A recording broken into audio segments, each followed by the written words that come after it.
we do have a champion at the tour finals, an undefeated champion, no less, Elena Rybakina, who defeated Aryna Sabalenka, the world number one, 6-3, 7-6, dishing out a bagel tiebreak in that second set to clinch a lot of prize money, over $5 million. I believe, Chris, it is the largest paycheck in women's sports, I think, is the way it is being phrased. So a lot of money, a lot of money, and a very good performance from Rybakina. I mean, it's just been a very good performance from Rybakina over the last few weeks. To go undefeated here, defeating Swiatek and Sabalenka, no mean feat, and she is going to be a force to be reckoned with. And I want to say a force to be reckoned with again next season, because it hasn't been all plain sailing until the very last part of the season. No, she left it pretty late to have this sort of final part of the season surge where she actually dropped out of the top 10. It looked quite likely she wouldn't make it to the WTA finals. She qualified in the last person to qualify, but didn't qualify in last place. And I mean, she just absolutely, played a blinder here. I think she looked stronger. She was moving well. I mean, she was overpowering Sabalenka. I looked at the speeds of the forehand and backhand, and she was about 10 miles per hour on both on Sabalenka. So she was absolutely pummeling the ball. And Sabalenka couldn't really cope with the pace, which is something you're not used to hearing, because that's basically playing Sabalenka at her own game. And what's so nice about this is that there was a time when we talked about the big three of women's tennis, but like Rybakina, Sabalenka, Swiatek, and then Goff obviously in the mix. A little bit later than that.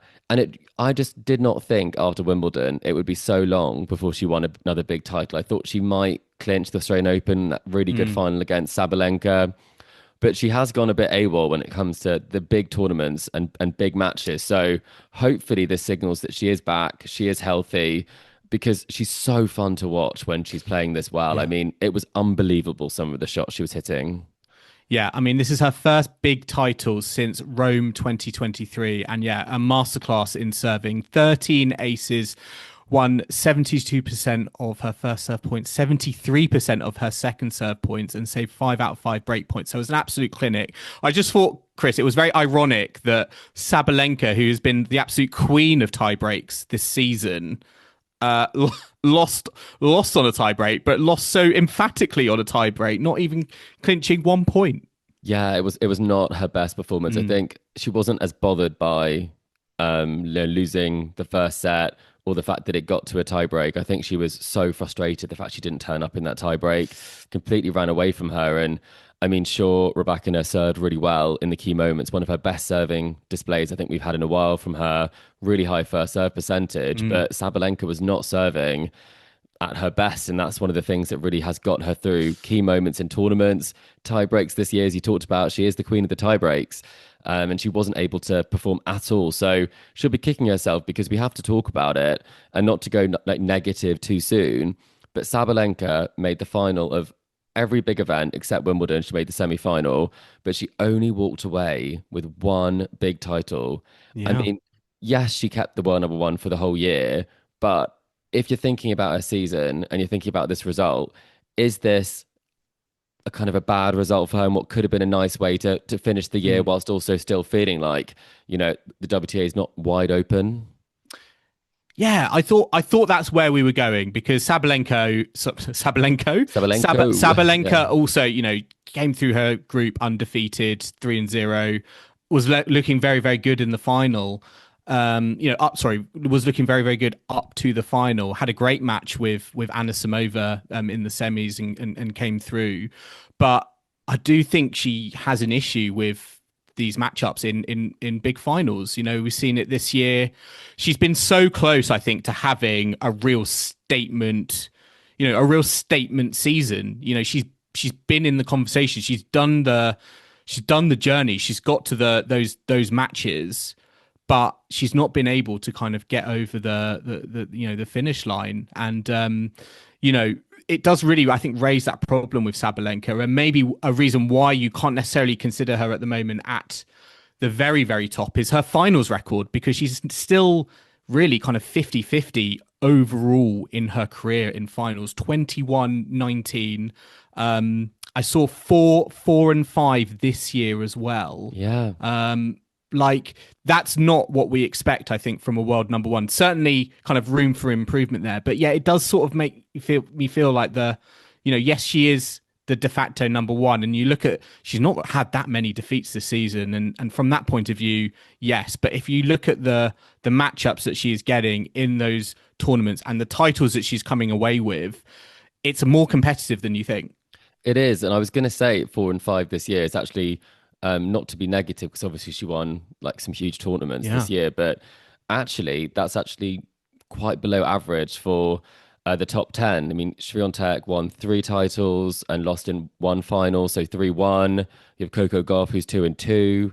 Anisimova is 2-3, so that's more similar. Rybakina 3-0, and then for Jessica Pegula, it's 3-3. So the norm is actually that you are sort of 50-50 or above when it comes to big titles, especially if you're the world number one. So it is surprising. I think it's always going to be a case that maybe she wants it too much. And it's actually the hardest position to play is as the world number one when everyone wants a piece of you. Yeah, I Everyone has agree. nothing to lose when they play against you. And maybe it's a bit of what Serena said, where everyone plays their best tennis when they play against you. So it's a blessing and a curse, and you might rather be, a number two with 2 slams or something like that than be a number one with one.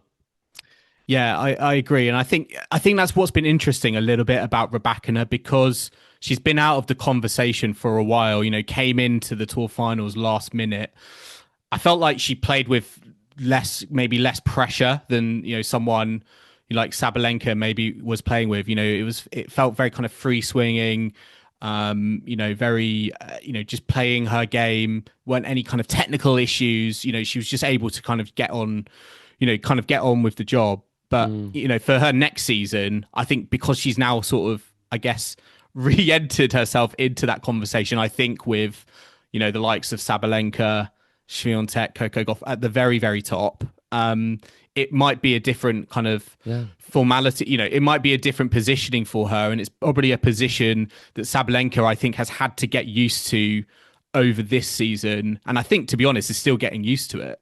And it's going to be a really tough draw no matter who you face at the Australian Open. We've got Jessica Pegula outside the top 4. We've got Rybakina outside the top 4. I mean, so competitive when you look at where the players are. And I mean, the both rankings. semi-finals went to 3 sets. Great matches. It was great some really matches, great yeah. tennis. I do always think with the WTA finals being in Riyadh, it is quite sad that, the stadium capacity is a bit higher this year.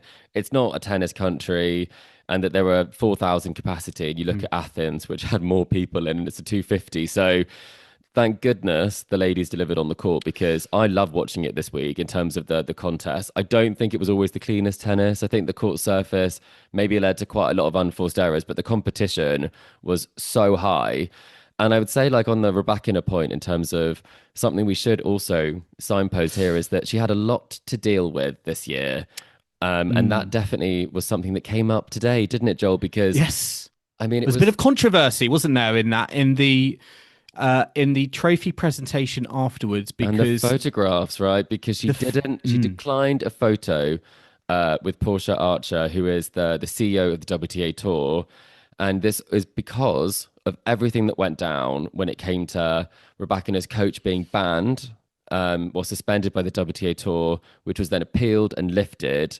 And so there was a period of the year where she was without her coach from January to August. So she had to have a different coach. There were multiple coaches that were in the mix there.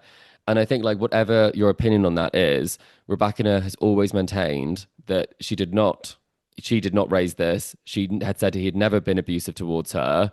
And she made it very clear throughout. And she was very frustrated with how public this all became. And a lot of it was because of the WTA.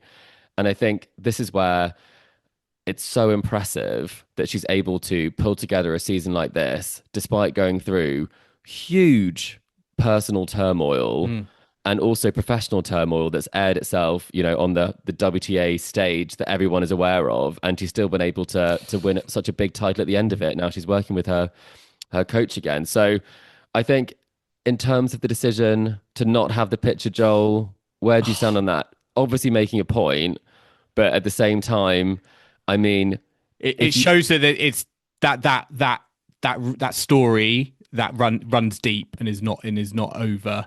And I think there is more to go there. I mean, just interesting on the kind of the Vukov point. I mean, since Vukov has been reinstated and been Rybakina's coach, Rybakina has been 22-4, 11-2 against the top 20, 10-2 against the top 10. And if you compare that to when Vukov was suspended, she was only 2-8 against the top 20 and 1-4 against the top 10. wow. So I think this is what's so kind of, I guess, kind of challenging and perhaps potentially kind of problematic is that Vukov does make Rybakina a better player from seemingly from the results we've seen since he has been reinstated. But you can't deny, that it's a challenging situation that a lot of people and a lot of players have opinions on, and then there are going to be some people out there who think he shouldn't even be on the WTA tour at the moment. Yeah, and people have been very vocal about it, and I think that's a really good point to make. That